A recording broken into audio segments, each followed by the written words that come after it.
วิธีการที่เฮาแก้กรรมเฮาไปแก้อย่างอื่น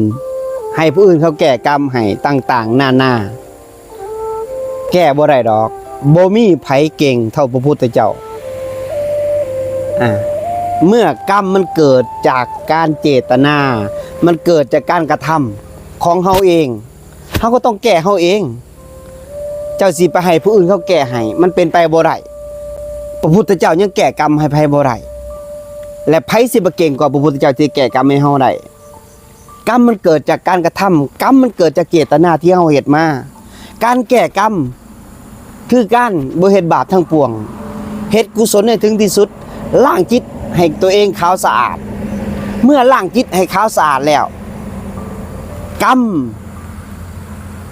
ก็เฮ็ดหยังเฮาบ่ได้เพราะว่าเฮาไปฮอดจุดตรงนั้นแล้วเมื่อจิตขาวสะอาดแล้วกรรมนั่นก็แต่ต้องเฮาบ่ได้